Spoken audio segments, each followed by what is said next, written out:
A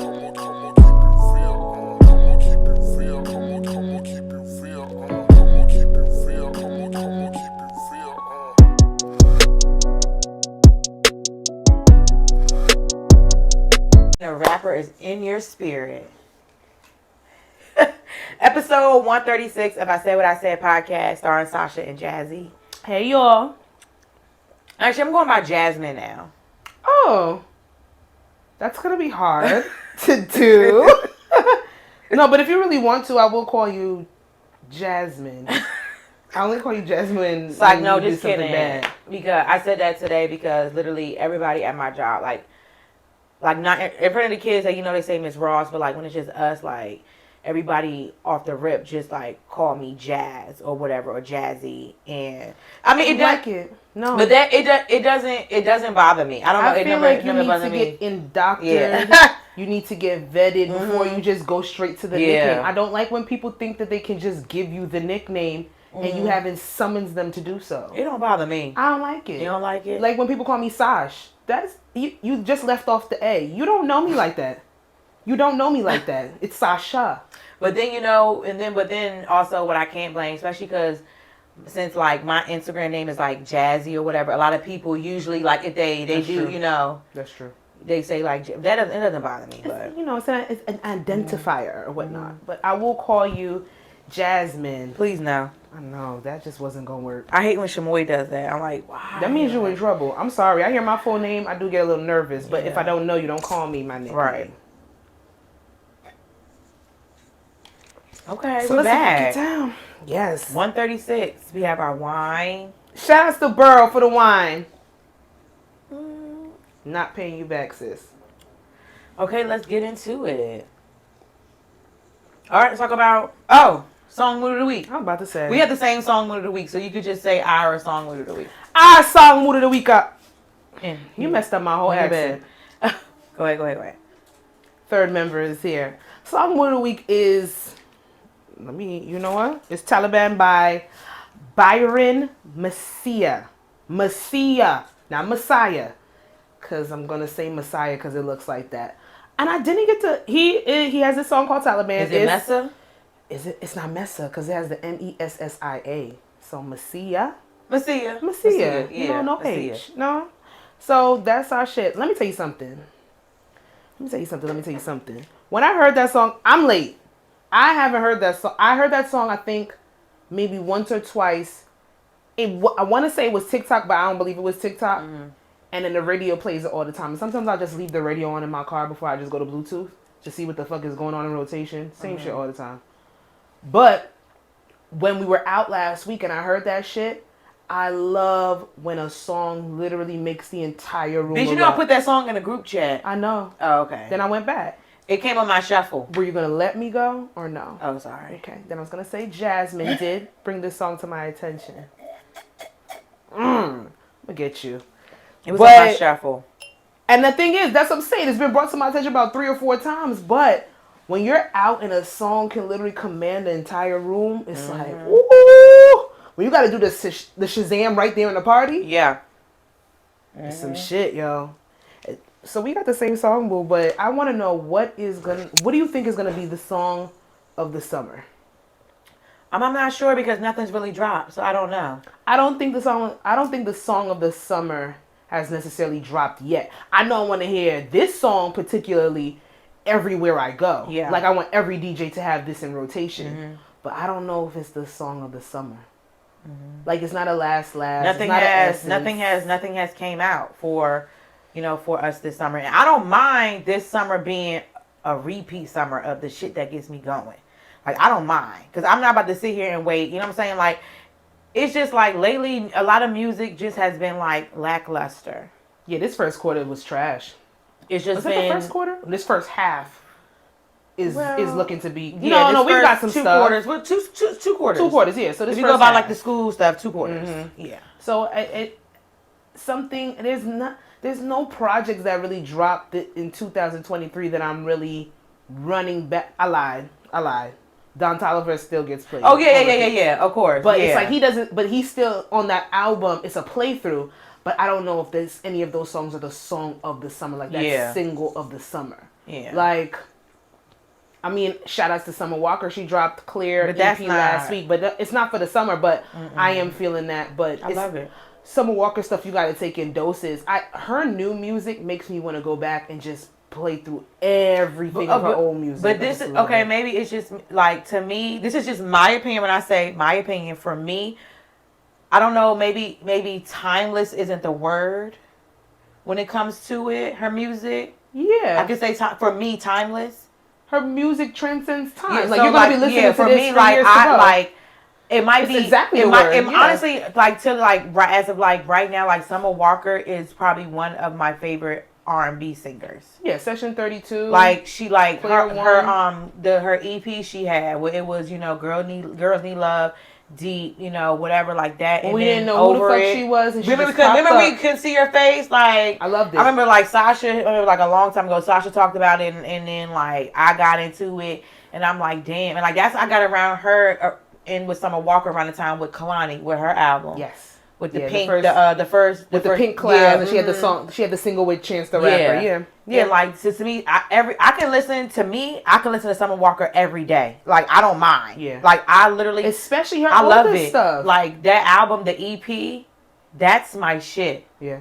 Like, to me, like, Summer Walker, she's like one of my favorite, like, R&B singers, like next to Brandy. Like, I love Brandy, and next to Toni fucking Braxton. Yeah, like I love. She got vocals. Toni, she got deep vocals. And then like I would consider like I don't. What is Beyonce's all genres? I love Beyonce. She transcends. Everything. Like I'm gonna put her as one of my favorite entertainers. I'm gonna say that overall entertainer. Beyonce.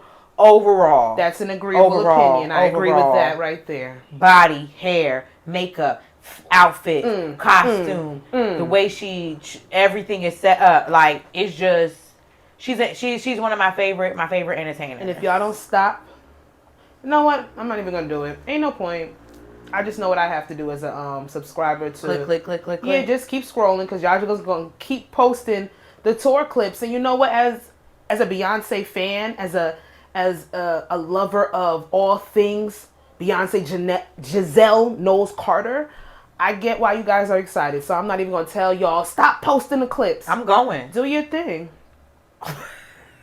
Do your thing. I'll just scroll past. I'll just do my due diligence. I can't wait to see it. I can't wait to see Beyonce. Beyonce comes out keeping me off Twitter and keeping me off when y'all mad at people. When Beyonce, I can't wait to see everybody. I know that's going. I can't wait to see y'all fan the fuck out. I cannot. I'm passing out.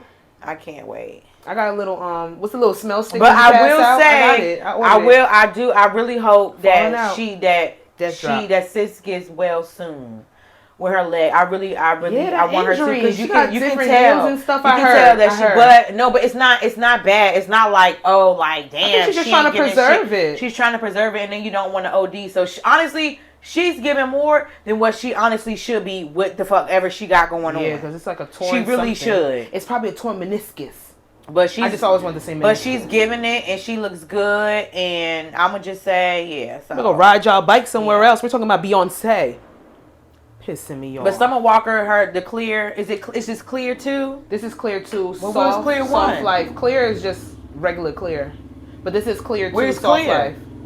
Which one is Clear? Clear is the one with the blue? Yeah, and has the raindrops. The rain. Oh no, when she's on the car. No, which one is that? That's Life After Something Volume 1. Clear's the one with Karma on it and Deep and Because you know she took a lot of her singles that were a part of any project and added it to Clear. I'm about to show you. Me Clear. He talking too much. Clear, regular EP. This one. Okay, yeah, that one. Okay, yeah. Okay, yeah. Whatever. No, but that EP with Noah 1 or 1 No, whatever the case may be, that shit, 5 songs. Spectacular from start to finish. 5 fucking songs. White Tea is still one of my. Did you watch everything with Carisha? I didn't finish it, but I did start. I watched it, and I think I watched the majority of it. But I like that she knows, and it's sad because whatever they went through, that she knows her and London make great music.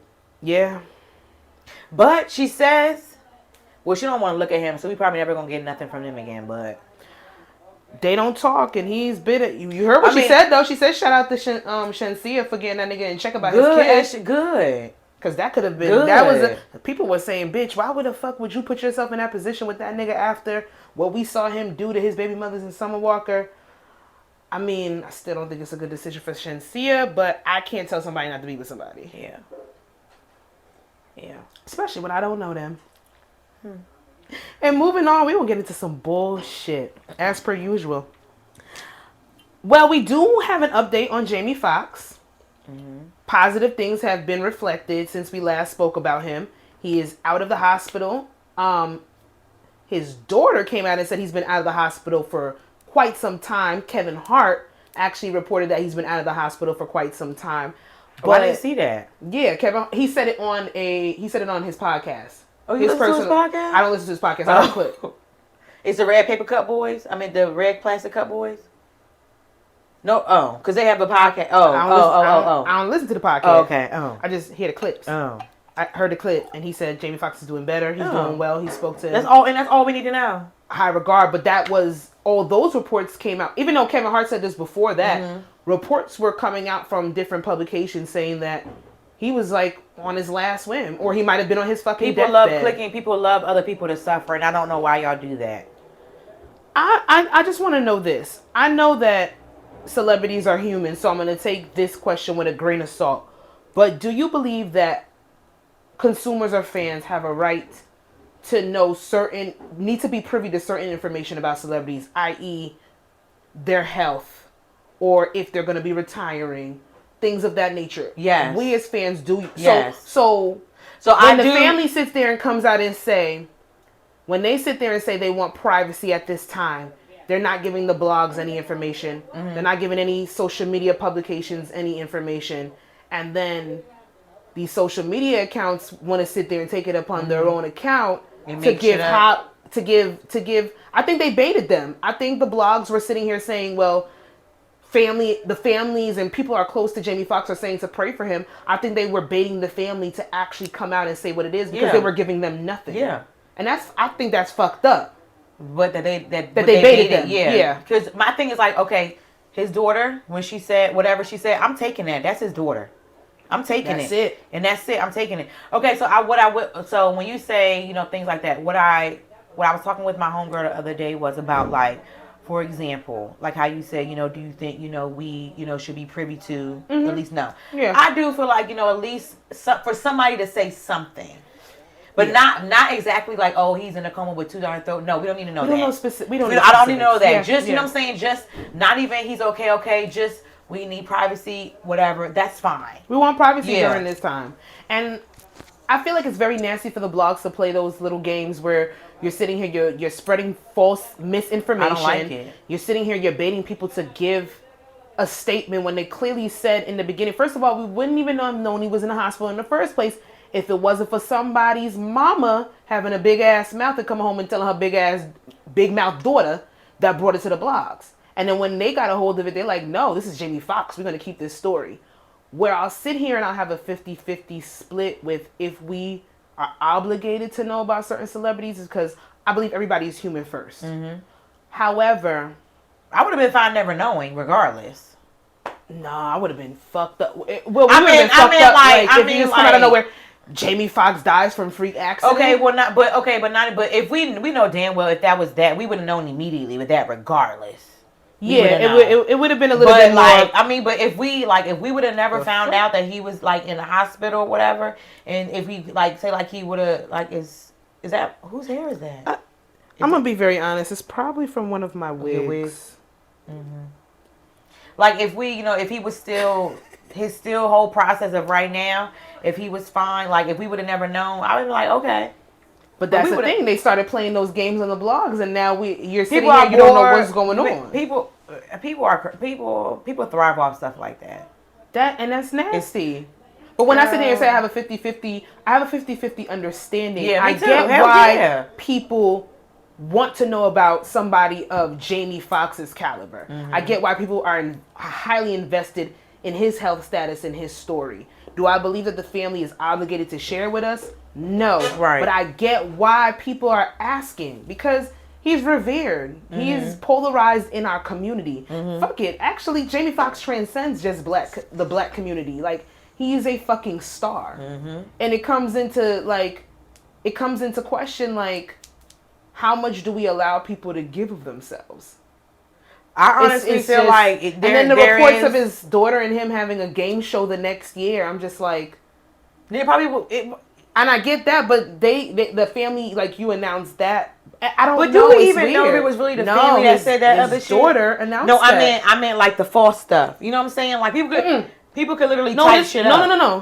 Their family, his daughter didn't pronounce the false stuff. Like, no, I'm saying because somebody say like the family of Jamie Foxx said that he's blah blah blah. Oh no, they used them. Yeah, like they used it to make it seem like it was more believable. Yeah, mm-hmm. But that's why she had to come out and say, my father has been out of the hospital, out of rehab for how much ever which time. He's been playing fucking pickleball or pinochle. And you know what?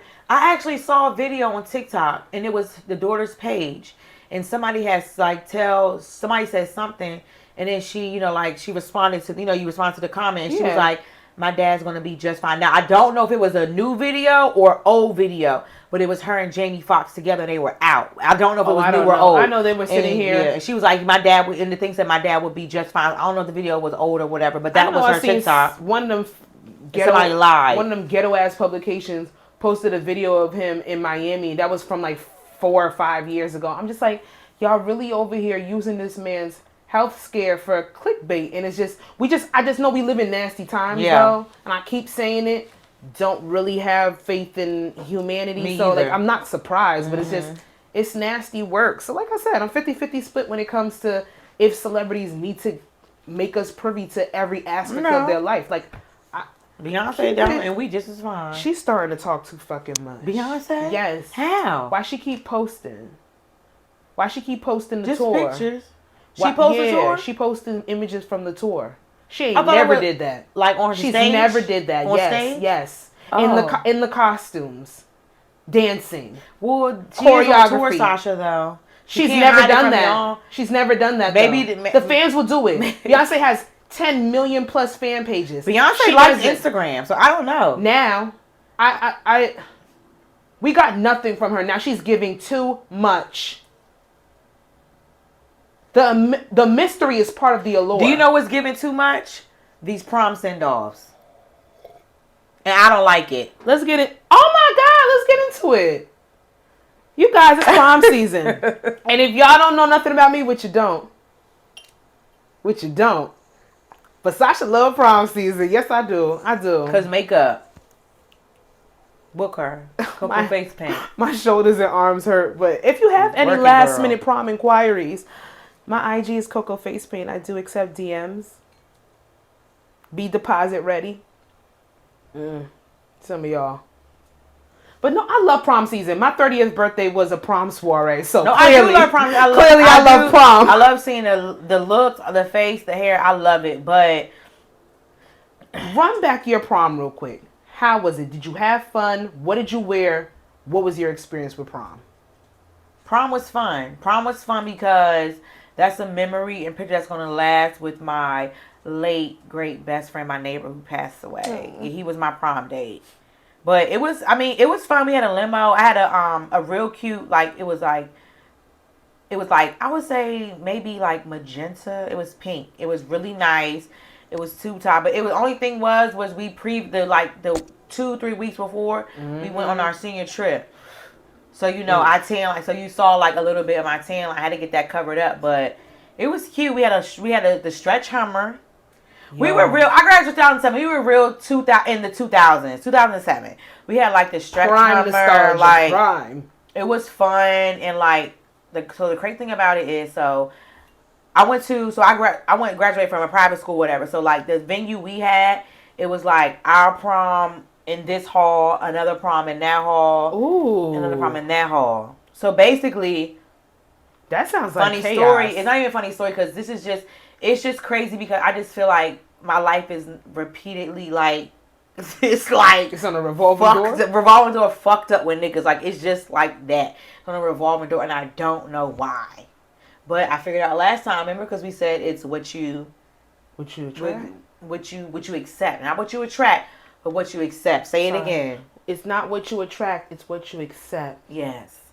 So basically, I like, gotta remember that. I feel like it's homework. in PG County, it's a bunch of like private schools and stuff like that, whatever. Private school, private. So it was like this one guy, whatever, at a private school. We had an away game or whatever. You know, you meet, whatever. Blah, blah, blah. Cool. Got a number. We was talking, you know, whatever, blah, blah, blah. So it was never like on a thing of like, I've never like asked him to like be my prom date because my best friend, he was always going to be my prom date or whatever. But like we were talking and stuff like that. And at first, my next one he wasn't going to go or whatever because his girlfriend, like, she was tripping or whatever. So I'm like, okay. So like I was like, all right, well, me and the boy, he was like, you know, okay, well, if he doesn't go, like, you know, I'll definitely like go with you or whatever. So like my best friend or whatever, like, it was like randomly he was like, I'm not going. So we and him was like beefing. I'm like, whatever. So then I asked the boy, I was like, okay, well, he said he's not going. Do you want to go with me? He was like, yeah, I'll go with you. Whatever. Randomly he was like, I can't go. I'm on punishment. What the fuck you do? Okay. He stole somebody's car. So then. That was really prevalent. So then my best friend, he was like, okay, I'm going. Well, he broke up with his girlfriend, I'm going. I'm like, well, you should always go with your best friends, whatever, blah, blah, blah. So then we end up going. So mind you, I'm thinking the boy is on punishment. Which room was he in? Room A or B? He was in B. We were in A. So then, like, it was always like, oh, like, everybody, like, knew, like, oh, Jazz, whatever, blah, blah, blah. Oh, she talking blah, blah, blah, whatever. So we in here, like, we in room A, prom or whatever, blah, blah, blah, this and that. Mind you, around prom time, nobody fucking liked me. Why? Because all they niggas liked me. So it was Wallace, my best friend and Wallace, like, they really held me down. Like, you know, Wallace loved up. Shout out to Wallace, because Wallace loved up. Yes. But nobody, like, around that time, like, prom graduation, nobody liked me because, you know what I'm saying? And I'm not even going to front, though, because I did, like, well, me and the girl, like, we never liked each other, whatever. Her boyfriend, he was in college at the time. They broke up or whatever. Bitch, you didn't like me because he always liked me. So then we ended up fucking. So she really didn't like me. Oh, God. But anyway, so nobody really likes me around that time. You just cemented that one. Nobody liked me around that time or whatever. So anyway, so whatever. So prom was like, it was fun, but it was like, because nobody really liked me or whatever. So then, like, my homegirl, shout out to Jocelyn, she goes to the bathroom. Hernandez? No. I had to say it. No. Damn. No. So she goes to the bathroom and she comes back. She was like, yo, Jazz, like, I think you should come with me. And I'm like, what? Why, Jocelyn? I'm like, why? So we go to the bathroom and I'm like, what's going on? So then she just like, she talking to me in the bathroom. I just want to get you away from people. And Jocelyn is very animated and she's very PG. And I'm just like, what? So then she was like, I'm not gonna, I usually name drop, but I'm not, it's here with, And I'm like, what? So then we go out the bathroom and he's standing like right there and they're like taking pictures. Oh, Jesus. If you know me, photo op, then you know me. I don't know. Share with the world. So I just beeline over there and like just ruin the picture. Like, you need to come here. You ruined the picture? You need to come here. And the girl's like, what? And I'm like, I thought you was on punishment. I mean, you were 18. Younger than that. I wasn't 18 till I got to Morgan. I was 17. Yeah, me too. Same thing. I was 17 doing mad shit. Yeah, but my prom, after that, I cussed them out, whatever. Then I ended up having fun. Like, I ended up having fun. Yeah, overall. Great time. Overall. Great experience. But it's just like, I just always like, damn. Niggas just be lying. A revolving door. Niggas be lying. A revolving door. But go ahead. How was your prom? You was drunk. I'll be honest with you. We was too scared to drink. Well, prom was fucking amazing. I hated my dress. My aunt did not listen to anything that I wanted. Desney? I was going to buy a dress. She wanted to make it. She wanted to make it. She said, I could make you something 10 times better than anything you could buy in the store. And you run the risk of somebody else having your dress on if you go and buy it. So, you know, me wanting to be original and unique. Sorry, I'm had to do it. I allowed her to make my dress. And then by the time, I want to say maybe like 3 weeks before the prom, and I realized she just was not listening to anything I wanted to do. What color I just was said, it? fuck it. It was royal blue. You didn't like it at all? I've never seen it. You don't have it posted? I didn't take pictures. I didn't like it. But you remember. I mean, as long as you remember. Okay. Didn't really like my hair. My bang was cut too short. My makeup wasn't that bad. I opted to go to Sephora instead of MAC. Homeboy did my face. He actually matched my face. Because, we didn't have foundation My back then. neighbor, she did my hair and my makeup, and I think she did hair, and she did my hair here and there, like, and she did my hair, and then she did like my makeup. In-home service, baby, because and that time, like, I wasn't really like, cause in high school I was a real like sporty girl, so I wasn't really into like makeup and stuff. Like, I did like sports and stuff. Like, I was like that. So it's kind of hard to be like, where am I gonna go get my makeup done? Yeah. Yeah, I went to Sephora. They didn't do bad because I couldn't stand the matte girls. Like, that shit was too caked up. But overall, I didn't have a date. I had broke up with my boyfriend maybe earlier that year, but we hadn't spoken like 6 months, and I asked him to prom. But we had broken up, but we were still together. I honestly we never officially broke up. I think giving it a part 2 because I want to bring a date. And it should be official. I just think that I should just keep having prom soirees. I just think that I should do that for my 35th. You should. I'm just going to do it. The second maybe annual. 40th I'll do a trip, but I think I should just do a 35th Do it prom. again. I want to bring a date this time. Like, I want to match. Clearly it's my zhuzh. It's my thing. Do it again. So we'll see. We'll talk about it. But prom overall was great. I didn't have a limo. I wanted to. Are you going to make it big? Like a big production again? Like last time? But it's me. Okay. I'm just asking. But it's me. I don't remember any. I remember very few. I don't know why you would ask certain questions. I was fucked. I knocked down Sasha. Whole balloon art. I didn't see that shit. You didn't. The poster. Only Shamoy and Alicia saw. I knocked down the whole. Because that was a time like I wasn't really drinking. And I come in here fucking drinking Tito's. Y'all in that vodka. But no, but you tried to drive home, but then I had to stop you. You tried to drive home. I didn't try to drive home. I tried to pull my car around the corner, and I fell asleep. And I didn't know how I got home. I don't even remember none of that shit. I don't remember shit. I took an Uber there. I just left my car there from one of a time. But senior prom was great. Like, I loved it. Prom was amazing. I rode with Samantha and her date. My best friend Samantha and her date. She had a drop top in her car. And she drove the prom her goddamn self. I was in the back seat. Her and her date was in the front. We had a fucking time at prom, and then we all rented out the fucking. People say your prom is what your future looks like. So then my future was really fun, and I do have amazing. I have a lot of stories under my belt. Like, if I really wanted to get into the shit that I did in my 20s, I had fucking fun. I feel like we should do it. I'm having a prom send off if we do. Listen, a whole motherfucking episode. Let me tell you, of just shit that we did in our 20 stories. That would have to be exclusive because. Times, dates, and places, somebody gonna get in trouble. But we had fun. We had the whole Embassy Suites in Parsippany rented the fuck out. We went back to my homeboy place. He had a big house.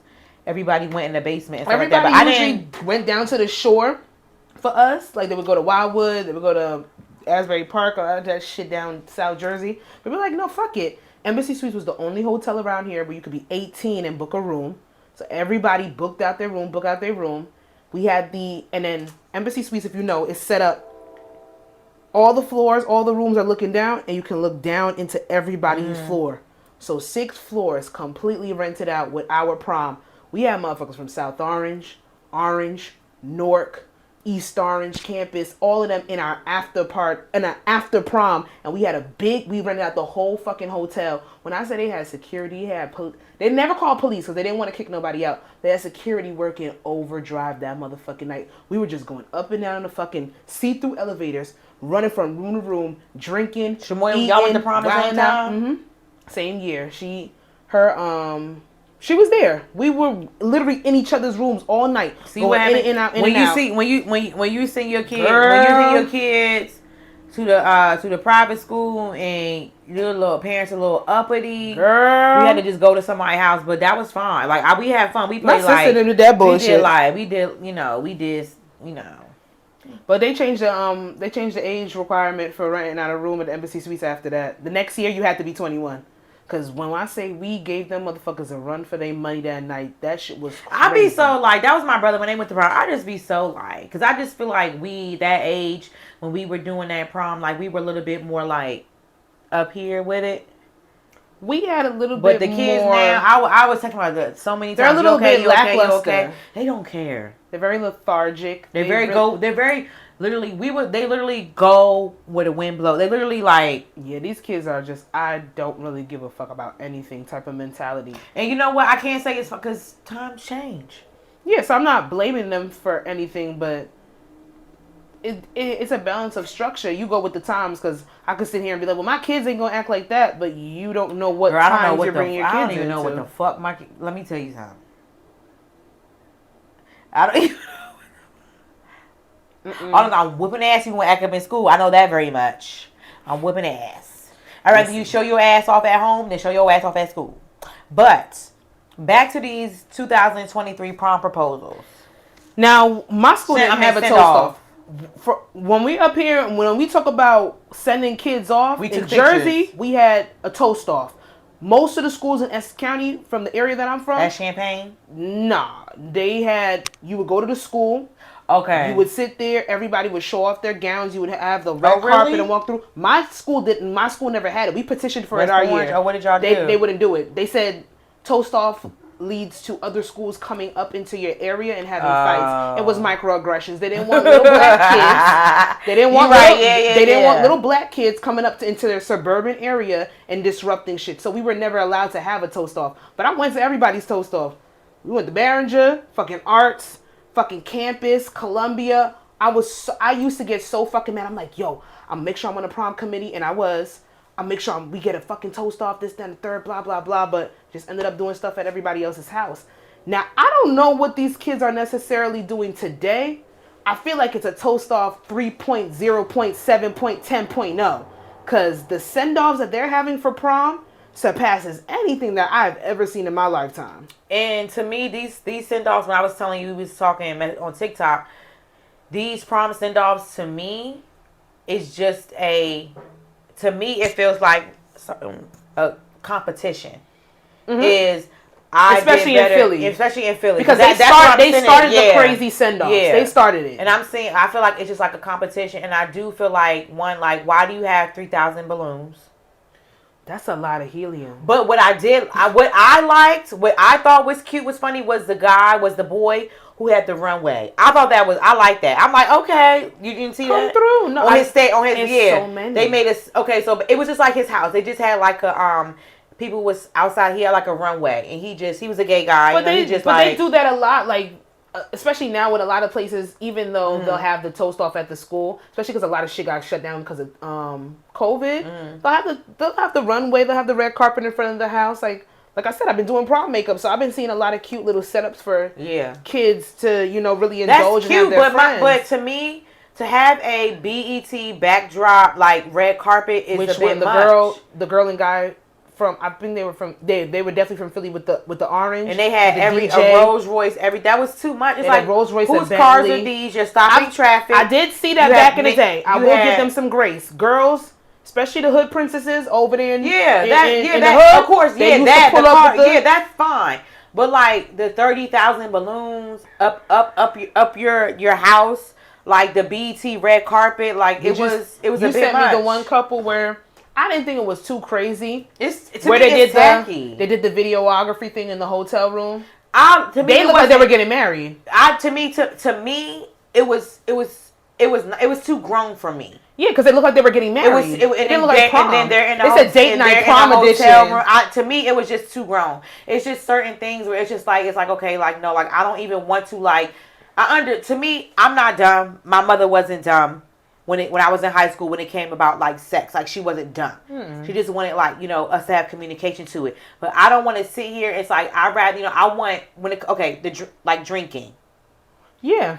Would you be the kind of parent was like I'd rather my child drink around me than somebody else, or I'd rather my child smoke weed around me than somebody else? You ask me if I'm that type of parent. I don't fucking know because I'll be honest with you.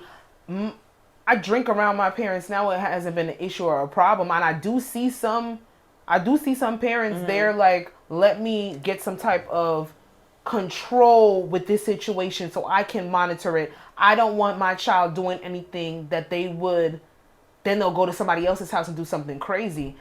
I don't know. The hotel thing was extra just because it looked like a production. It was too grown for me. It was way too grown but for me. But I can't say that because my parents allowed me to go to a hotel room with all of my friends after prom. To me, like, but I just didn't have a videographer recording it like it was. It was about to get married. It looked like they were about to get married. That's why I was like, okay, it was a bit, but I mean, the video itself was off-putting. I can't sit because they clearly they're boyfriend and girlfriend because it said date night prom edition. Honestly, Sasha, I just really feel like everything.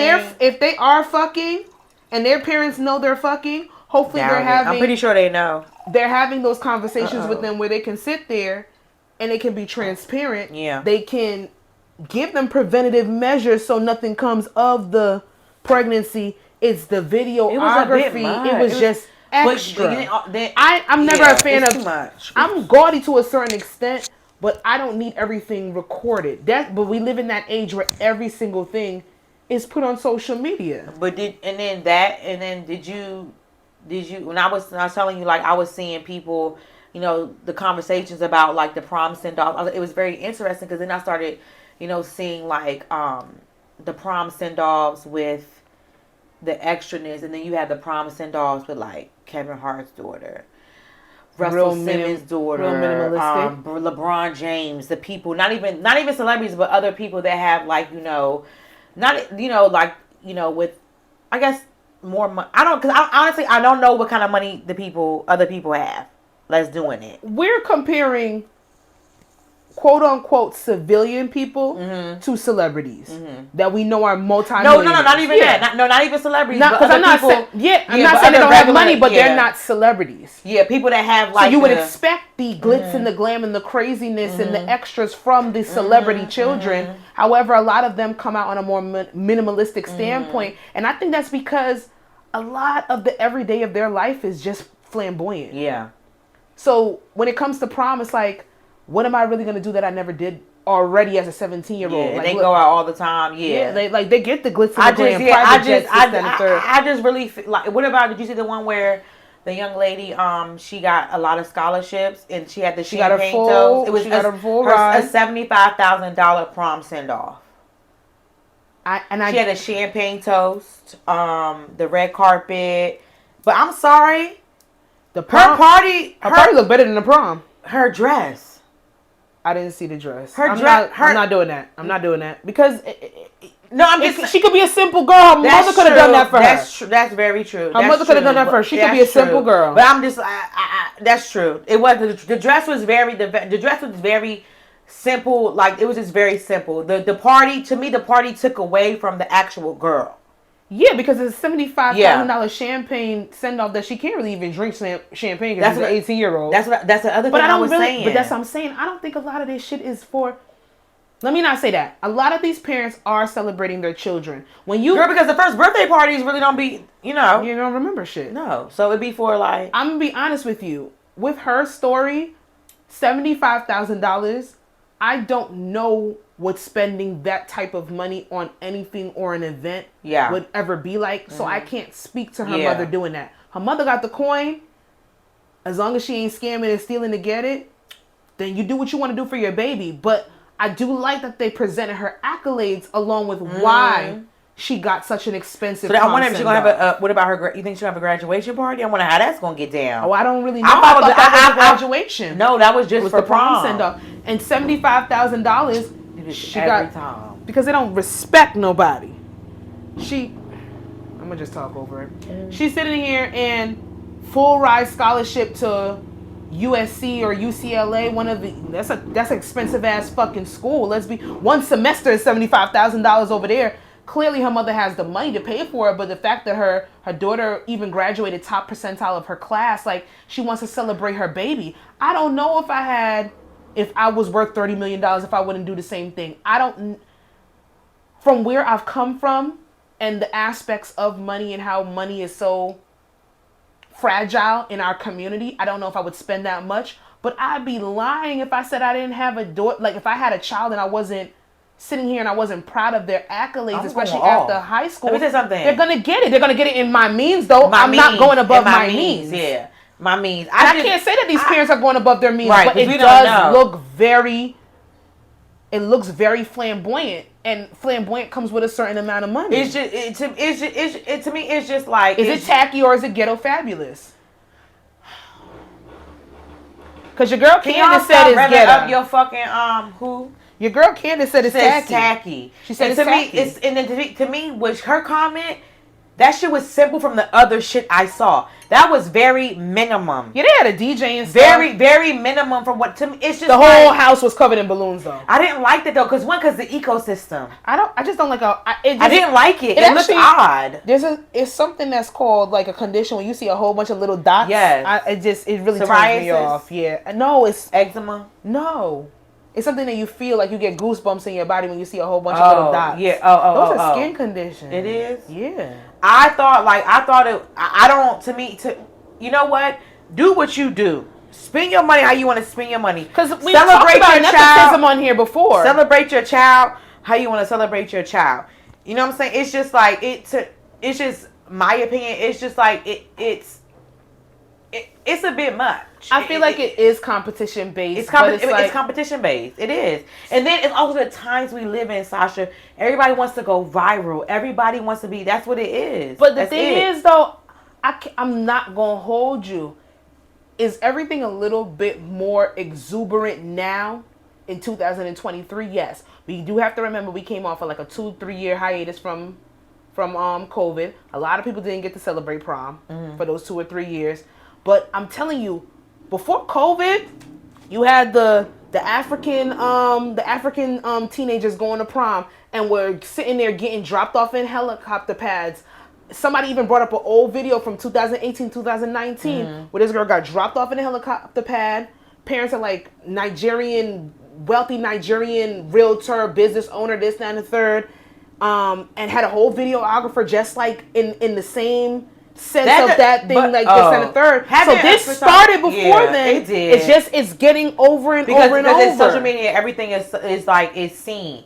It's not like it's. Like I said, like you could do what you want to do for your child, do what you want to do for yourself. It's just something that I'm just not like. I just don't feel comfortable spending $75,000 on a party if my child is going to prom. But it's gone. Like it's the thing about it is not like they're leaving. Yeah, they're going for pictures. They're going to the prom. It's only for look what they did. It's an expensive photo op. It's just look what they did because those balloons are getting popped immediately. They're getting popped. I'm not gonna. The balloons are getting popped. The red carpet is getting rolled up. I get the allure of balloons, but I've never been a fan of balloons. Like I've never been a fan of balloons. I don't want them at my baby shower because you're planning it or my gender. I don't want them. No problem. I don't want a balloon arch. I don't want it. But I do want teddy bears. You ain't gotta tell me twice. I don't want a balloon arch. I don't want any of that. I don't want it. Duly noted. I'll put in my notes. But what I do like is the boxes that say BABY. I do like those. Those are cute. I want the old. I dead ass want an old school. I don't want balloons. I want an old school baby shower like the big. It's wicker called chair. It's a wicker chair, but it's a name for it. And I want that old school baby shower chair. I don't need the throne. Shout out to anybody who had the throne for their baby shower. Because I've been to a couple. And these baby showers are like weddings, so get it how you live, baby. As long as y'all doing shit and in y'all means, doing it for your lifestyle, y'all not going broke for prom send-offs, then I am here for celebrating the kids in them if they need to be celebrated. Honestly, I don't know about them, but me, I'm not going to be talking. I'm not going to be talking about that in like 20, 30 years. No, I don't think so. I don't know, but yeah. So Killer Mike. Yeah, Killer Mike gives black people a challenge since we're coming off all this nepotism and spending money on prom send-offs. I want you to play this clip real quick about what he says, and we could get into our thoughts and opinions as we usually do.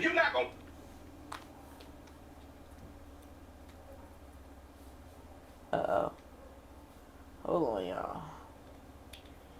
Give us a second. Technical difficulties, y'all. Pal. You can attack them through violence, and you can attack them through money. Now, everybody's not afraid to kill each other, but we seem to be afraid to kill a clear and open enemy. So if you ain't gonna take them M16, them Kalishnikovs, and all this other stuff that you rap about, killing each other with it, if you're not gonna take them to the streets, then at least to my rappers and my entertainers, help these people direct their money in a way. If you're gonna buy a wing stop, ask Rick Ross on it first. If you're gonna go to Chick-fil-A, get those the one in Green Brown Cap Creek. But don't allow $1 of your money to leave your community again and to these dogs that ask for your vote, to these dogs that ask for your money, and to these dogs begging for you to get into their economic system. Don't you spend a dollar. If you gonna buy some hair, buy it out of a trunk from a black person. But don't you spend a dollar with a dog who don't speak up to you, don't speak up for you. You know what I loved about Baton Rouge? That brother died, and that store owner said that was my friend. If the person who owns your corner store doesn't treat you like that, shut them down. And I don't mean standing in front of a cleaners at Greenbrier talking about don't go to this one. I mean standing in front of that cleaners at Greenbrier, pointing to the black one and say, we only go to that one. We only. All right. Okay. So, if y'all didn't catch that first part, in hindsight, I'm going to summarize what he said. Us as black people, he wants to challenge us to sit there and take our money and spend it in only black establishments with black companies, black-owned franchises, with black people and black people only. And I know Killer Mark has some controversy around certain things when it comes to him and what he says, this and the third. But overall, he is a immensely pro-black figure for our time. So I found it very interesting that we're sitting here and we're talking about people spending thousands, tens of thousands of dollars. It is. You told me. Tens of thousands of dollars in these white establishments, or talking about $75,000 champagne toast-offs and this, that, and the third for kids for prom. But are we really spending our money and our dollars in our community? And do you think it's actually realistic? No. I'm the first to sit here. I'm gonna be very honest. I am a bitch. I love me. I love my people. I want everybody to fucking win. Like this past maybe a week and a half has been very not emotional, but just yes, yes, black people. One, Halle Bailey, Little Mermaid. Two, seeing the trailer of The Color Purple. I feel like I didn't understand why they were making it over, but once I listened and somebody explained to me that it is going to be an adaptation of the actual play and not the movie, and is going to do a different spin, I'm on board. And you have Fantasia singing down, I'm going to cry. So we're going. That, and then Tiana Taylor finding her purpose after music. It's just those three. Because they try to shit on sis. Yeah, those three is just it's, I love black people down. But baby, I love us down. When I say I am get to it. I get pro black because just get to the butt. We be fucking up. Yeah. And we be fucking up real bad. Yeah. Real bad. Because it's just, you know what? We be fucking up, but then I really I'm the type of when I'm the type of person when I get to know people and I talk to them and I realize they have businesses and stuff, and I ask them okay, well, how are you promoting? For example, my nail tech. I met her through the security guard at my job. That's her cousin, and she does nails. She's really good, really good. I realized she doesn't know how to promote herself. Yeah. So I'm all right, I'm gonna help you with that. Just the small things or whatever with that. My other coworker at the school, him and his cousin have a food truck. The fuck? I love to eat. What's up? So that, what I'm saying? It's just and I'm okay, well, it's just, a lot of people don't, know how to, get themselves out of there. Out there. But the ones that are out there, we have shitty customer service. We have it's really bad. Shitty. And it's just it makes me wonder, not what do they have that, that we don't have, or what, what I'm saying? What, no. You know what I'm saying? I can answer that. It's a lack of education. Okay.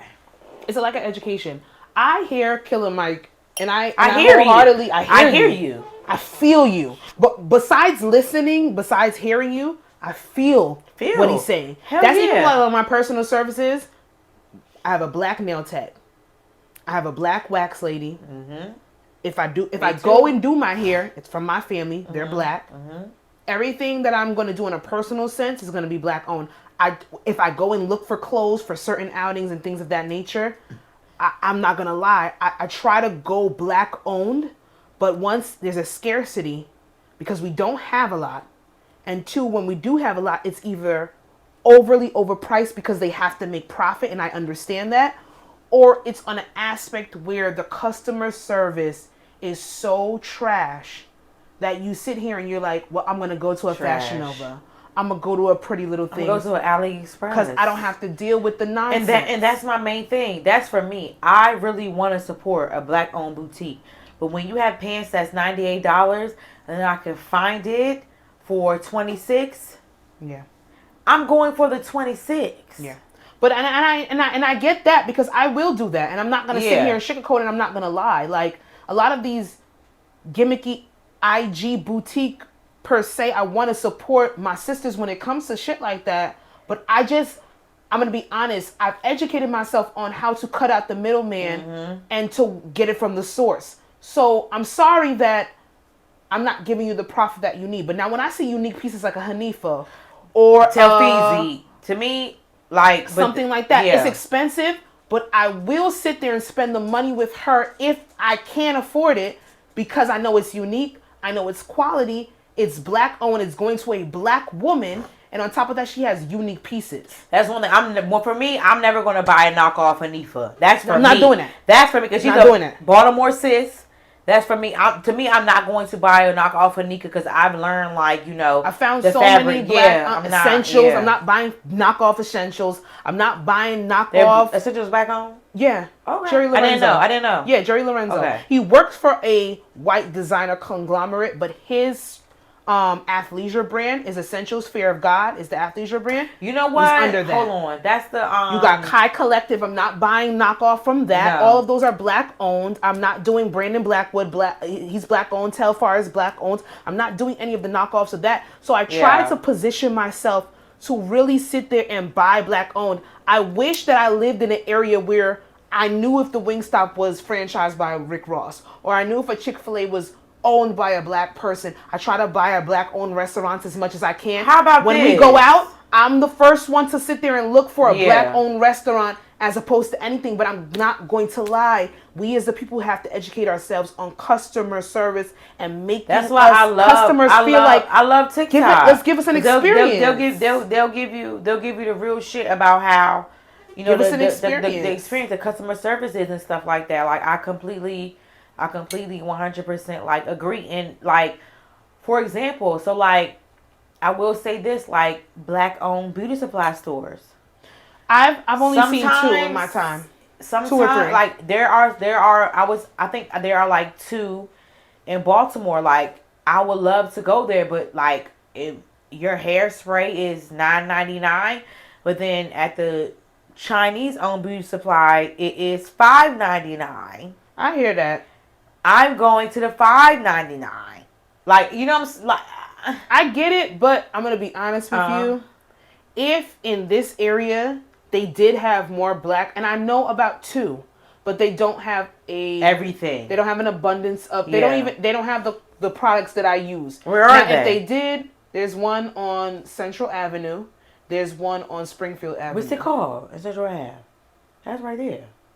I'm not sure of the name of it on Central Avenue, but I will send you the stuff on Facebook. And I know there's one on Springfield Avenue because it's half a beauty supply store, half a hair store, and I've worked with her before when it comes to makeup. Let me tell you this shit right here now. What?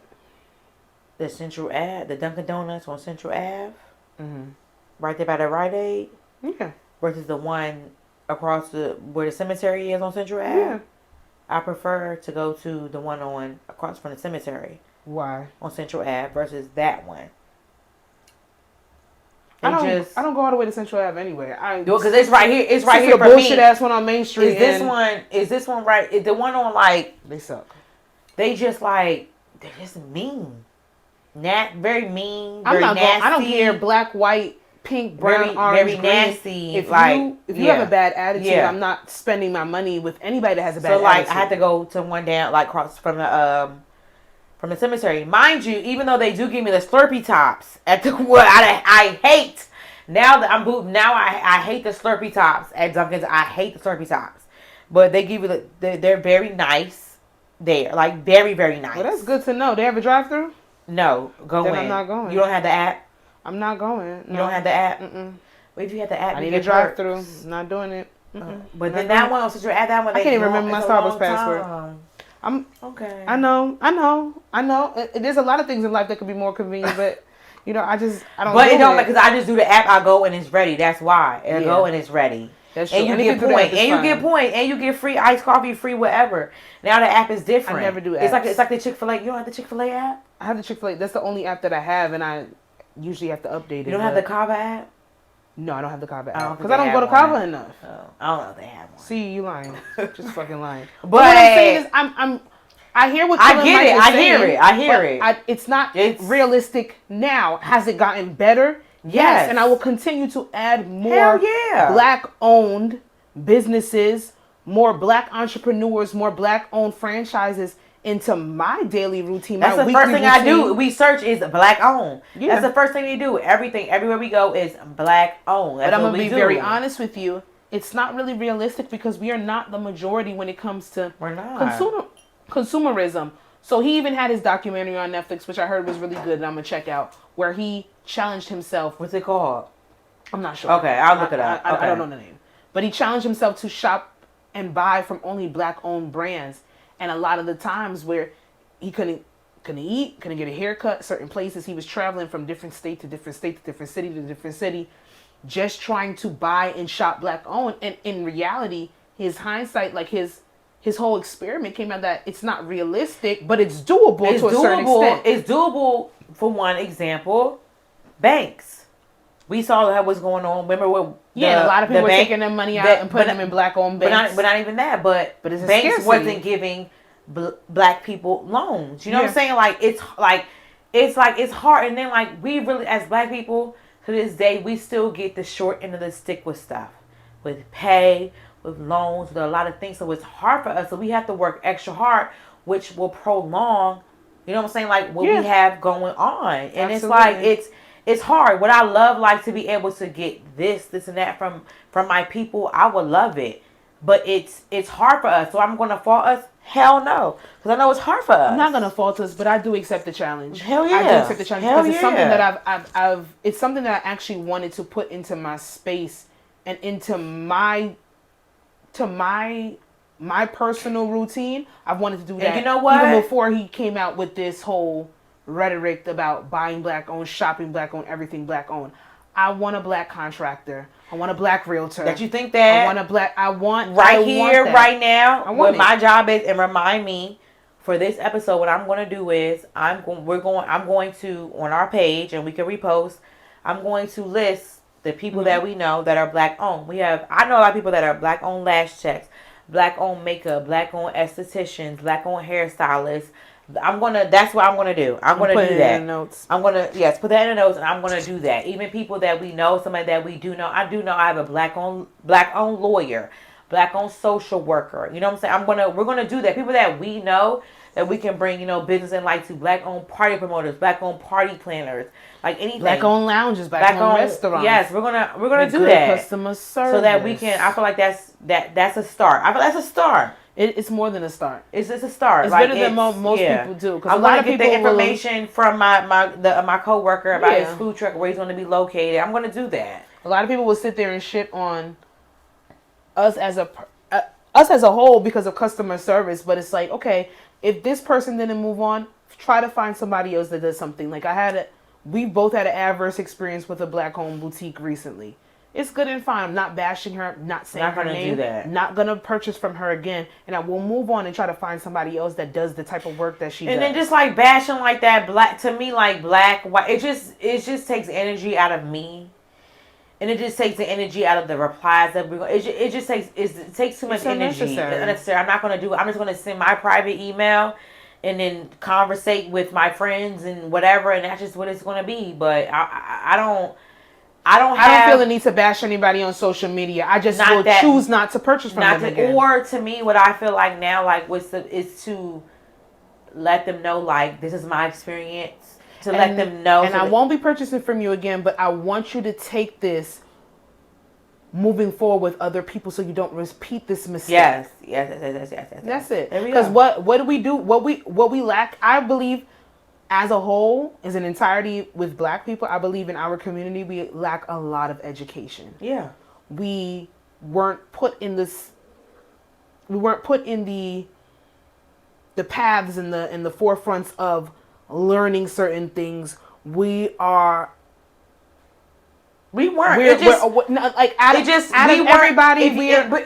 Everything is systematic. If you just yeah, that's what I'm saying. Our playing field is always lower than everybody else's. We have to that way. Jump 10 feet, 10 steps further as opposed to everybody else when it comes to making ourselves and pronouncing ourselves and making ourselves known in certain spaces and areas.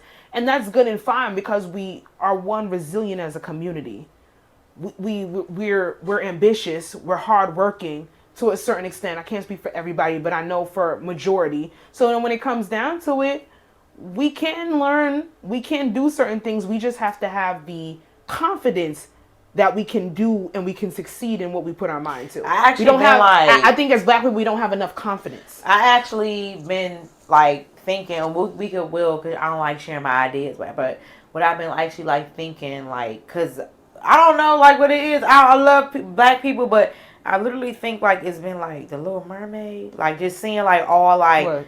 The love that like Halle Bailey has been receiving.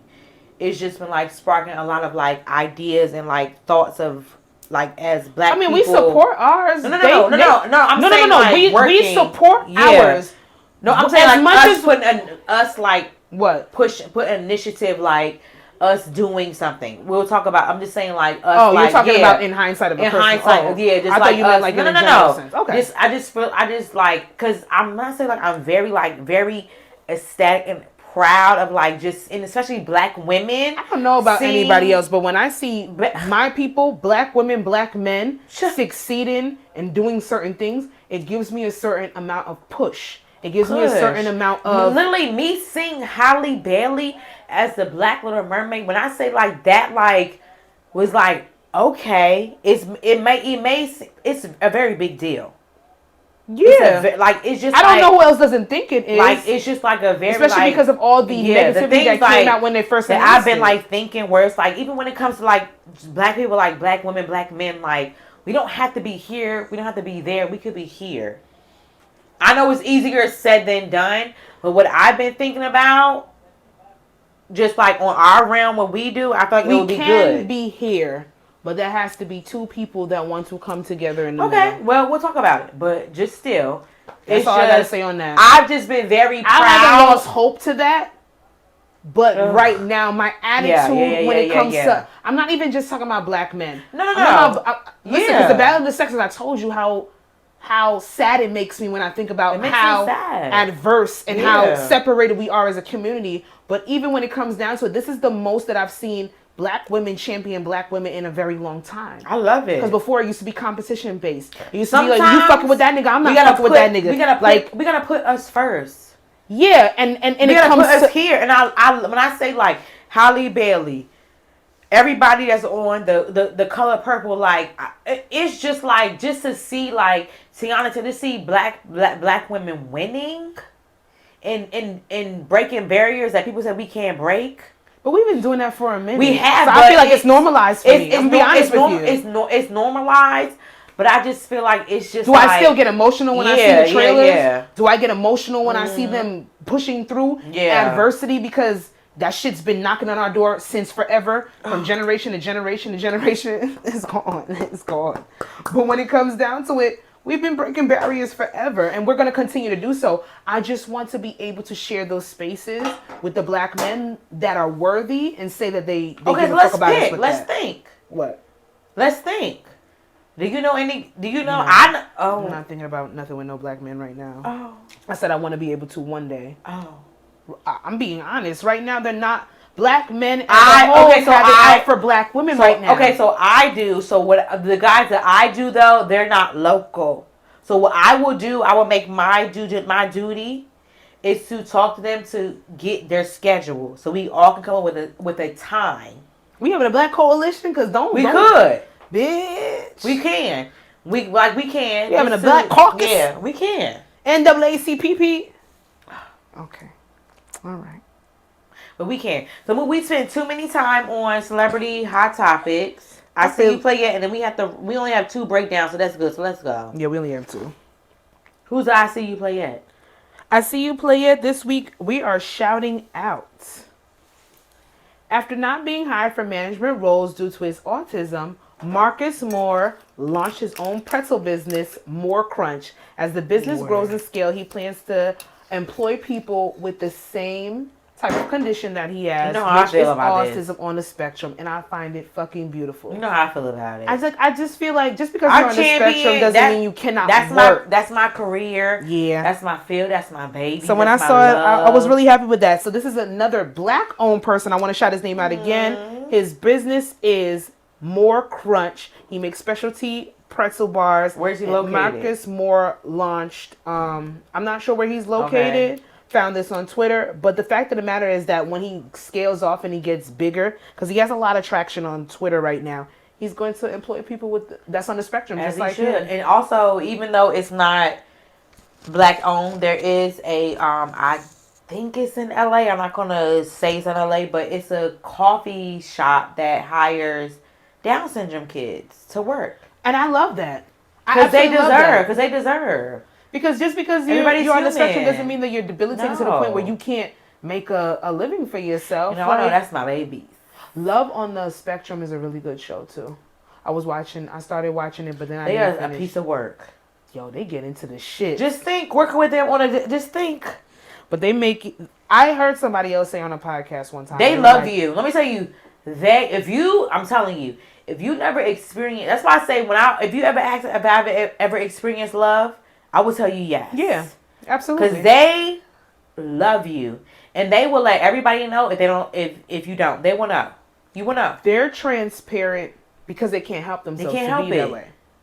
And then I sat there and I listened to this guy, and he sat there and said he has twin boys, and he's a father of twin boys that are both autistic.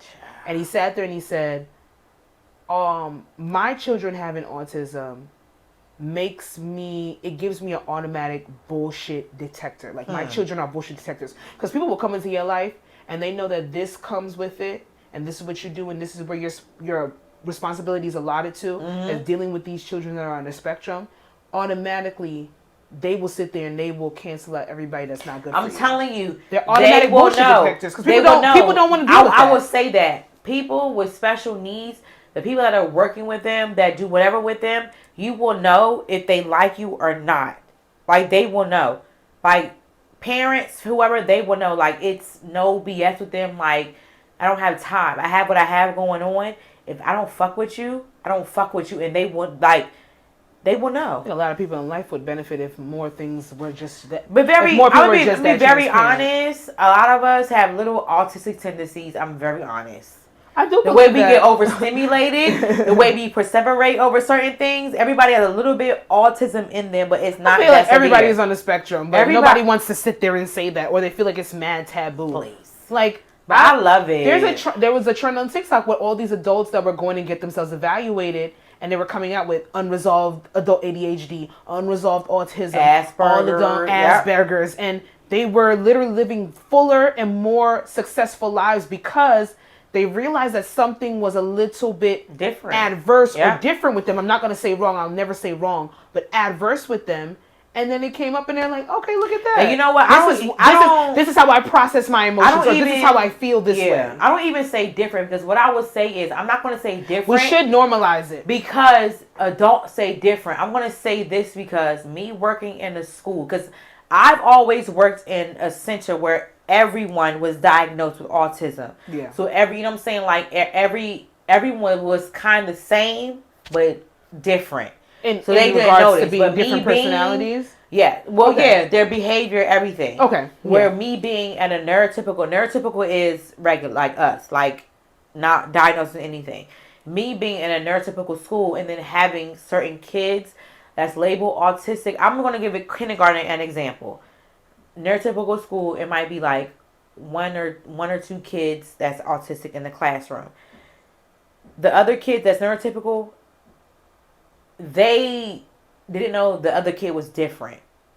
Yeah, children don't see that. They, you know, so that's why I was gonna say it's adults Yeah, that label. we give those labels. The thing about it is, those kids, they had the very motherly and fatherly way to the kids that were diagnosed, and they just I feel just like didn't kids know. are innately their I love protectors it. until they grow up and they become jaded. And that's how you know hate is taught. Yeah. And I believe that everybody is just who they are until they become jaded. And they don't know. They just know this person is a little bit maybe like behind me, or they need a little bit. But they want to help as opposed to making fun of. Yeah. Bullies are taught to be bullies. Yeah. I do believe that circumstances make them lash out to certain extents, things that they go through, whatever the case may be. When it comes down to it, I don't think that anybody is necessarily born evil. They're taught to be evil. Taught to be evil. And that's what, like, the whole bully thing is, like, me actually being in an actual school setting with neurotypical kids, like, I'm like, the fuck? Like, when bullying is, like, really, is really taught. It's highly prevalent, too. It's highly prevalent, and it's just, like, it's sad. But I love it. Like, giving other kids with autism a chance, giving other kids with special needs a chance is very good, because they are singled out, and they are taught that they can't do things the way that we do things. Exactly. And I want it to be normalized, you know, because it can. And don't put somebody in a situation where they can't. Like, don't put me and you in a situation where we can't. And don't put those kids that's diagnosed with autism in this space that they can't, because you know their abilities to where they can be. And so like that shot, you're not gonna put somebody that is nonverbal, you know what I'm saying, like in that situation. So it's like to me it's a space for everybody in this world. There is. It just has to be, you know what I'm saying, like, yeah. It's a space for everybody in this world. Absolutely. Yeah. But those are my babies. And I'm a rock and ride for them. Absolutely. Period. So let's introduce this breakdown. Let's get into it. Would you date someone who was also a part of this podcast? Date or fuck? Round? I said date. Date. I'm not being specific to anything. I could. At any time or any place, anywhere. I could. I'm just saying, I believe with having a podcast. Is this personal? No. Oh. You putting it out there like that's gonna make it seem like this person. No, I'm just asking. This was a legit question. Oh. I could. You know how some people are like, I can't date a cop, I can't date a cashier, or I can't date this, that, and the third. You know why I said I could? I don't think people. I am 100%. I feel like we're 100% honest and truthful. I know and that's what I was gonna say.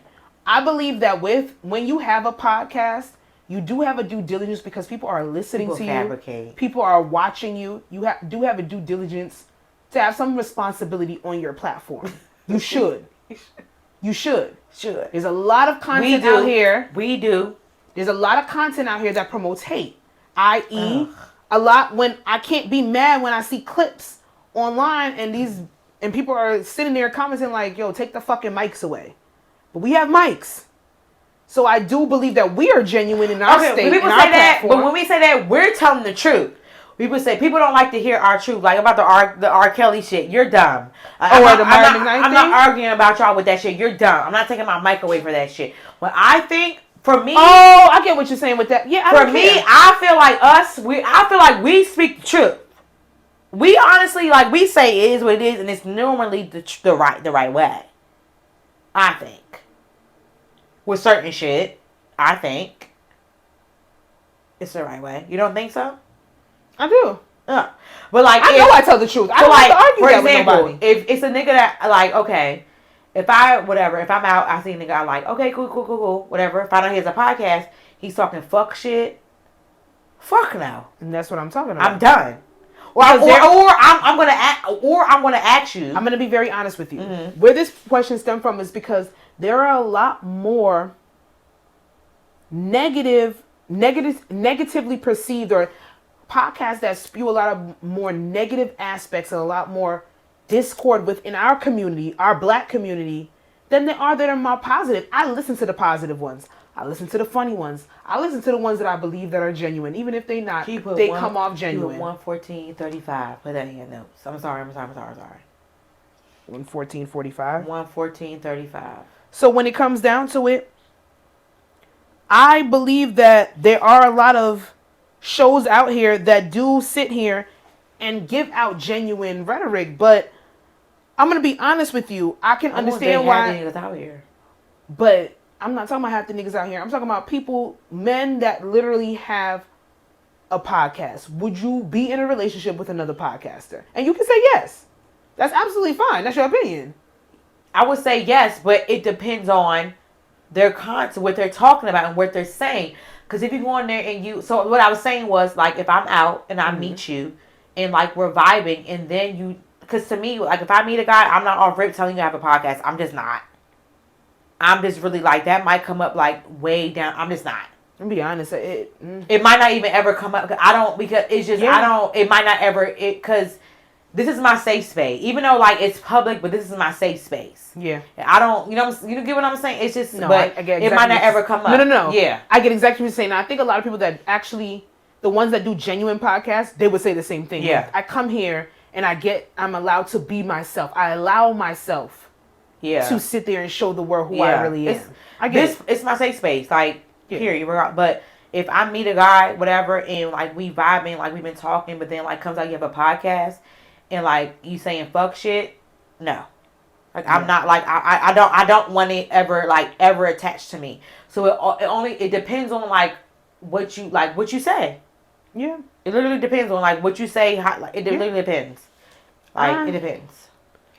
I'm gonna be honest with you. I don't think so. I don't think I can date somebody that has a podcast, and I really don't care if somebody's gonna sit here and say, well, girl, you're being a hypocrite right now because you talk on a mic every single fucking week. I really don't have a mic, but I know what you're talking about. Okay. Why don't? It's recording. Okay. It's picking up audio. Thank you. Okay. This is my mic. Do that, mic. Mm-hmm. I'm gonna be honest with you. I don't. It's a turn off. It wasn't before, but now I feel like there's just.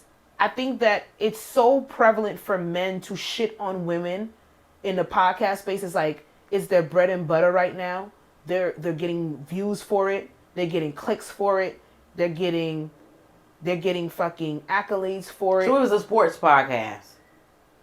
Okay, that's not bad. Like what? Murder mystery or sports. You know what I'm saying? Like sports, not this is why. Sports. And I'm not saying never. Mystery solving podcast. And I'm not saying never because I do listen to about maybe one podcast that's male led where it's completely no. Oh, what? How is this Joe Budden? Joe Budden's for entertainment purposes. Oh. They're highly misogynistic on here. But I don't listen, so I don't know. I can take away certain things, and they're not like a fucking what's that? Fresh and neat, whatever the fuck that shit is. I don't listen where to they a lot have of the girls podcasts. up there and they completely. I don't go to a lot of podcasts, and I do, but okay. I have one specific one that I'm thinking of where they're promoting positive black male influences. If it was on an aspect of that, then that's good and fine. But I really don't know if I would be comfortable dating somebody in the podcast realm. Okay. And I know for a fact that if anybody was to date me, I could understand them being like, oh, I don't like what you talk about in your podcast. And I'll be like, okay, well, then you're not the person for me. That wouldn't offend me. And if I was dating someone, there were to be like, oh, well, are you going to talk about me on your podcast? No, I'm not. Never. And I'm not bringing them up. No. And I've thought about that. Am I going to share my experiences? Am I going to share my dating on here? I would bring up my experience with my ex, but the current person the current person that I would talk to, I would not. My experience is I don't give a fuck. My experience is yes. Because I feel like, like I was talking about my experiences. But if I was talking to somebody currently, like right now, no, I wouldn't. I mean, that's subjective as well because I'm gonna be very honest with you. I'm very tired of bringing up my experiences on here. I really don't want to talk about No, I don't want to talk about people that are irrelevant to my life. I don't care if But they're part of even my if it was experience. like No. a topic. Don't care. Oh. I don't want to talk about people that are irrelevant to my life. I don't. It doesn't serve me. It doesn't serve me. Even if they're a part of it, if it's for story purposes and basis. Story purposes. Not sitting up here saying, oh, well, this nigga one day he went no, but saying like experience, like some experience you went through, like advice, like, you know what I'm saying, like a break, like if it's on that aspect, yeah, then yes. Then we're not gonna sit up here and fucking up. We're not gonna sit up here talking. No, we're not gonna do that. I don't want to keep dwelling on the no, past. but for me, what I don't mind is like if we're talking about a topic and it's something that I experienced and I've been through, I don't mind talking about. I don't. It doesn't bother me. I don't mind. I'm gonna talk about your ass. I'm not. And I'm not bringing up anybody current. Let me not even say that. I'm not bringing up stuff about anybody current unless it's solidified. And in that space, I have to be happy. I have to be reassured. I'm not saying and it has to be shit. healthy. I'm not saying shit. I will if it's a healthy relationship, I will bring it up. Yeah. Because I'm gonna talk about my healthy relationship. I'm gonna sing about my healthy relationship. I don't see. I mean, listen, motherfuckers get. I don't know. If it's healthy, it's healthy, but people hate healthy. Who's sometimes. people? People are haters. Who? People are haters. They will prey on your downfall. But it's healthy. I'm happy. I don't give a fuck what nobody can. Nobody can tell me anything if I'm healthy. True. I'm happy. I'm secure, and I'm reassured. No one can say anything to me that's gonna throw me off of that motherfucking trajectory. Right now. Nobody can tell me. Anybody outside of my relationship cannot come in. I don't like Costco wine. Anybody outside of my relationship cannot come in and throw me off the trajectory of my shit if I am happy. Right. The only way that people can get to me is if I'm not happy in my relationship. That's true. If my nigga is doing what he's supposed to do, if he's showing up in the ways he's supposed to be showing up, if we're equals in this, I will sing to the praises and to the mountaintops. That's my man, this, that, and the third. But if I am not happy, I'm insecure, I'm feeling like something is going on, I'm questioning shit. That's when comments. Because you see when people go hard is when some truth is inside of it. Yeah, like for me, like if we're talking about something, and for me, if we're talking about and I'm never dropping names ever. You might have to go to Patreon for that. We don't have one. We're working on it. Oh. I don't know. Like for me, like if we're talking about something, to me, it's like, I feel like a lot of experiences, like I've been through, I feel like I've came on the other side of the fucking rainbow with shit. So I don't mind, like, it's like sharing, like, my experience and my result of how it made me a better person. Like, I don't mind that. But I'm not going to sit up here and, like, talk about the motherfucker. Like, I'm just not going to. Yeah. I will talk about my experience and my outcome. Yeah, I'm not going to do that. No. But, like, I will talk about my, like, my experience of my breakthrough of how I overcame it. I will do that. But we're not going to sit here. I'm not going to fucking talk about it, nigga. I'm not. I'm not. And the thing is, I respect anybody that comes up and can give consistent and actually well thought out content week by week by week, because it's not easy to come up with an outline for a podcast. Let's cry. What? Let's cry. Right now? Right now. Let's cry.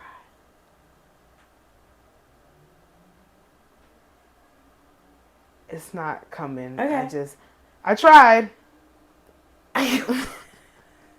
Let's cry. Let's cry.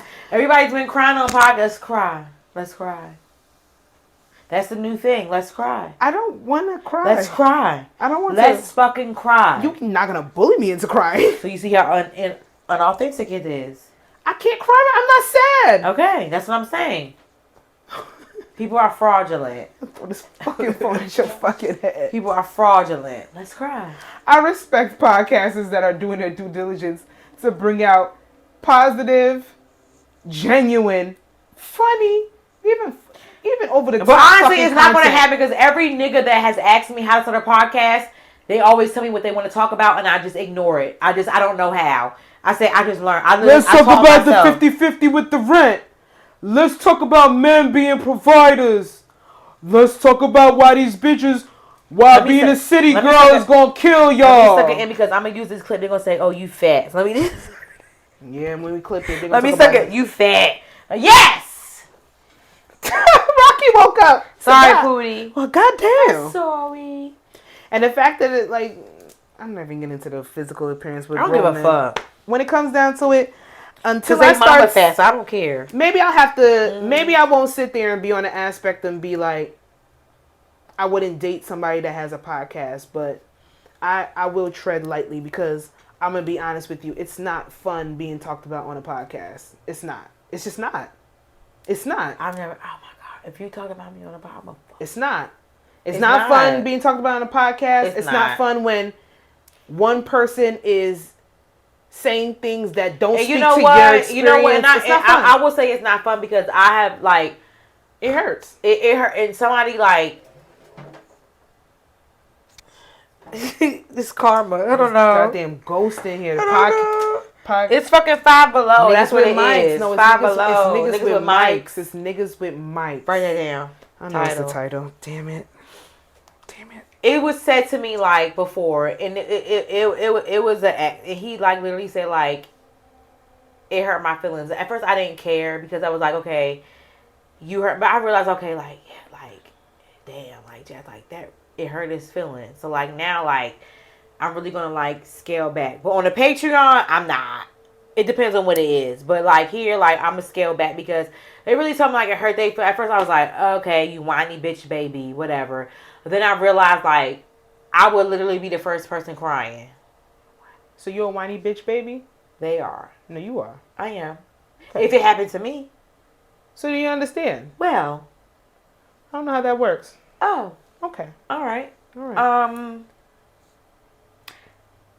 What's next? Bitch, I'm beat your motherfucker. I don't want to be violent. I don't want to read that. I already don't like it. Is sexual incompatibility a valid reason to break up with somebody? Oh, hell yeah. So why you didn't want to read it? What was wrong with that? I just saw sexual incompatibility. I don't know. I don't know where you were going with it. You don't want freak flag fly. You want to fly your freak flag. That's all you. Day. Fly it. Red flag. Act bad. Act bad. I hate that song. Me too. I only play 30 seconds. There. That that's part. all they had. That part. Literally.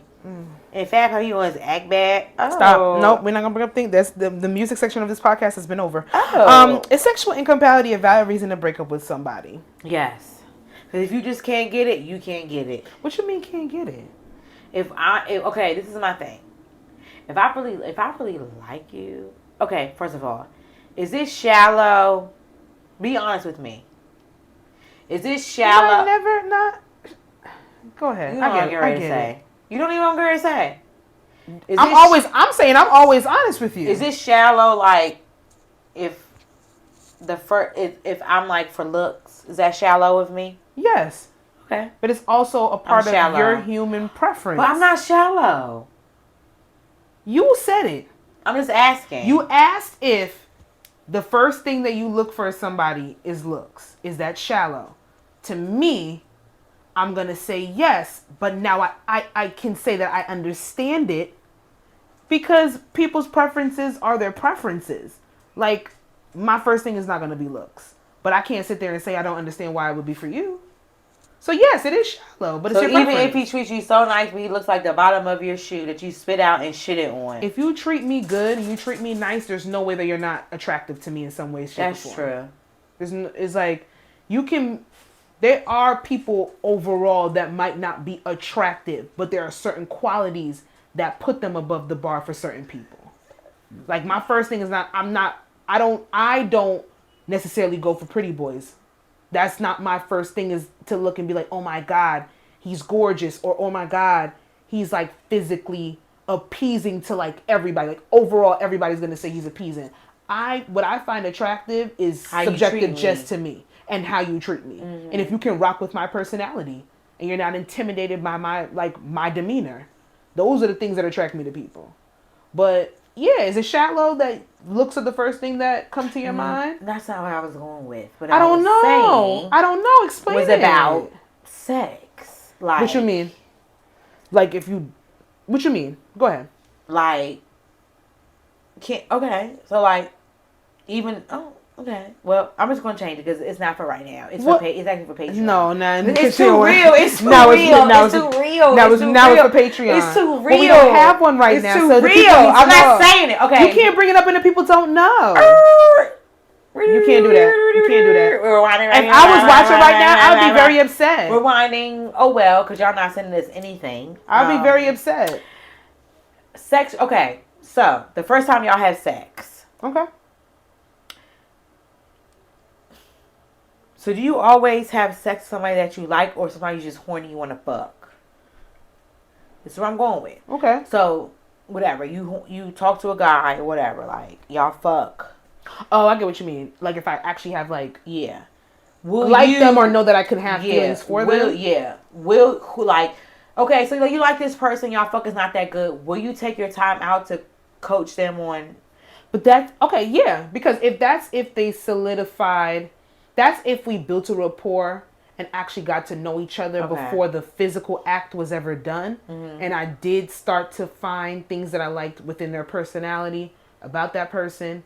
And then the sex wasn't necessarily the best or hitting.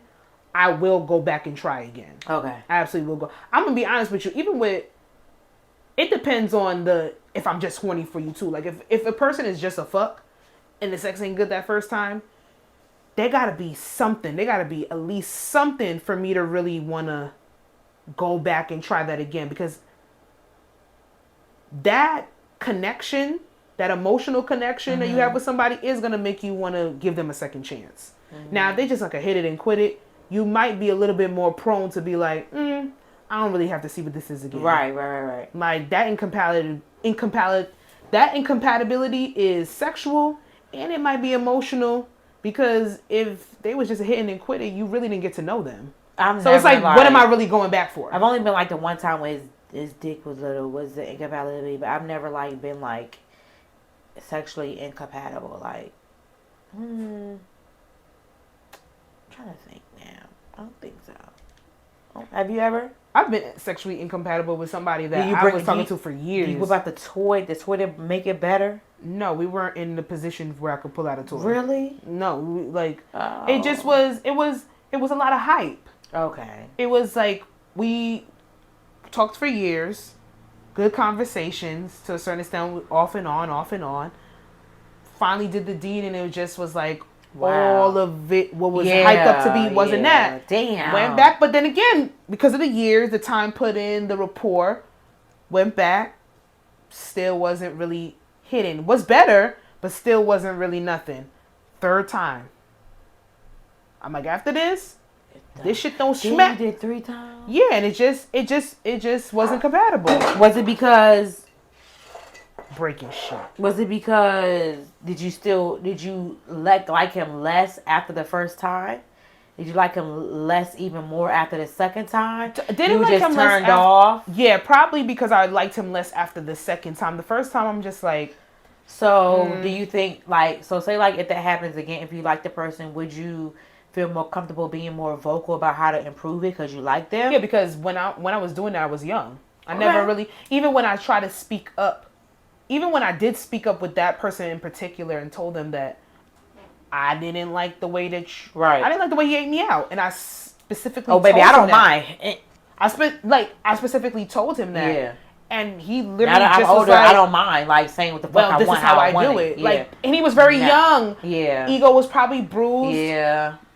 Couldn't take constructive criticism. That's good and fine. But me being older, sexual incompatibility to me is not going to be something where I'm going to sit there and stick around with. I don't have the time to do that. Now, do I think it's a valid reason to break up a relationship? If you are a person that values a strong sexual connection, if you need that, if that feeds to your personality, who you are, your sexual drive, then yes, because I've been in situations where I've had a higher sex drive than my partner. That shit will take a toll on you. Have you had a lower sex drive than your partner? I've never been in that position. I've had a lower sex drive than my partner, and it's like, woo. Yeah, I've always had the higher sex drive in most of the people that I've dealt with, and I'm gonna be telling you right now, even when you know you bomb and you doing what you're supposed to do, having a higher sex drive when somebody else don't want to fuck, it's like, is it me? Is it they're not attracted? Like you think things in your head even when you know it's not necessarily true. Right. Those insecurities start to peek out at you. So yeah, sexual incompatibility if it's not spoken about, if you guys don't have a conversation about it, it can lead to some bullshit happening in your relationship where it would be a valid reason for you to break up. But communication is key because we grown. You be having sex? Hello, son. Do you have sex? Yeah. I don't want them my Rocky fucking. That damn monkey. Yeah, they be Freak. fucking they pillows and stuff. But yeah, sexual incompatibility. What is it? Incompatibility. What is it? Incompatibility kicking your ass right now. It was kicking my ass at first too. It's gotta go. Incompatibility. Incompatibility. Income. Income. You want money? I know that's I right. do. Let's get into miscellaneous. Which one you picking? The nasty. The nasty. I know what it is already. Boom. Oh God. What song? What R&B song? What R&B song first comes to mind is about sex, but isn't filthy or nasty? Think about it. Let me put this ass on you. Rock it. I don't like the way that you dropped the note. But Yeah, I know because it was going there, it was going the other way, but Beyonce, rock it. Yeah. Rock it. Yeah. It's the first song that came to your head. The first song that comes to my head, I have a list. I'm going to bring it up. Boy, you begging. You And I saw this on Twitter. It was a reoccurring topic. And I'm like, I'm not going to click the thread. I'm not going to click the thread. I'm not going to click the thread. Because I want to specifically talk about this shit on this motherfucking podcast. Drew Hill, tell me. Tell me what you want. Fun fact. Did you know Sleeping in My Bed was not going to be a song? Because Cisco did not want to sing it. I did not know that. I saw it. He hated it. Well, I'm glad he did. He did not want to, but then he like did it and like, because he was like, why the, he was like basically like, why the fuck am I gonna sing it? Like, why the fuck am I about to be a simp like crying about a nigga sleeping in my bed? And I get it. One of the toughest R&B songs of all time. And he said he just put himself in that situation as it killed. And that's why he sang that shit like that, because he would be dead he fucking hated mad. It. He said he hated it. But that's why the conviction was there. That was real feelings. It was not going to be a song. But yeah. SWV Rain. That song is actually It's filthy. nasty. It's nasty as shit. It's talking about... I love it. Nut. Okay. Well, she said it. Rain down. Where's your favorite spot? Patreon. Kidding. I'll Make Love to You, Boys to Men. They're literally talking about fucking. And it's such a sweet song. Yeah, who didn't know that? But I'm saying it's a song about sex, but it's not filthy. Sierra Goodies. Diced Pineapples. I love that song. Sierra Goodies. Garden Kisses, Giveon. Sierra Goodies. That song is really toxic. Fully talks about fucking somebody you should not be fucking. But it's so sweet. I Can't Stand the Rain. Genuine. So anxious. Sierra Goodies. 9 o'clock. Sierra Goodies. Home alone. Why won't you accept what I'm saying right now? Paging you. Why won't you accept what I'm saying right now? It's Sierra Goodies. I bet you want the goodies. I bet you thought. Do you take anything serious? Sierra Goodies. I'm being serious. You think that's what it's about? Sierra Goodies. I'm sticking with it. You said it. I'm not agreeing with you, but you said it. Sierra Goodies. Anyway, what's the most explicit R&B song do you think? Let's do old school. What's the most explicit old school R&B song that you've heard, that you can remember? Oh my God. I don't know. Like really out there, raunchy as fuck. Maybe anything Adina Howard. Yes. She's on my little list. Because I have a little list.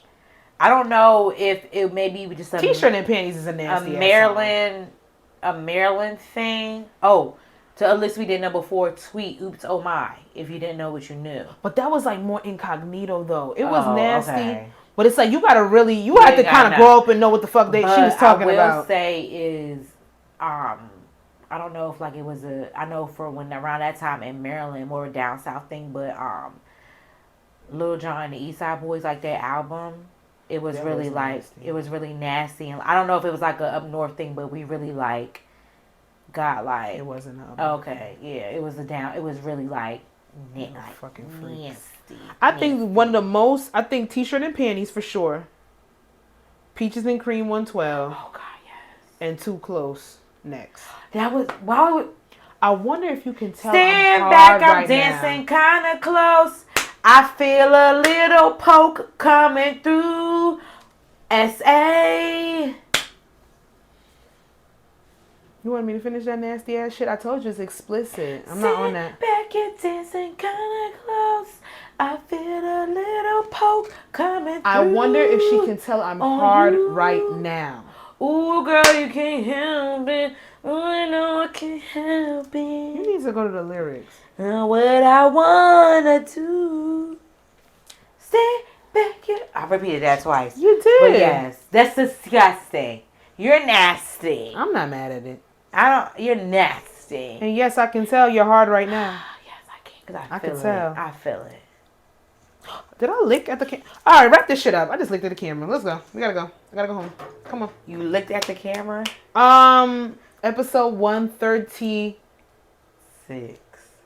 of I Said What I Said podcast featuring Jazzy. Follow me on Instagram at Jazzy, Jazzy. of course. Follow the podcast on Instagram at SFSN Podcast. You can follow me on Instagram at Coco the Dandada. Don't follow me because I'm not talking to y'all on there. You can follow my client makeup page at Coco Face Paint. You can follow me on TikTok at Coco Face Paint. You can follow this beautiful podcast on TikTok at I Said What I Said Pod 1. And you can follow us on Twitter at IWIS Pod. I Said What I Said Podcast. Bye. Y'all nasty. Stay back, you're dancing kind of close. I feel a little poke.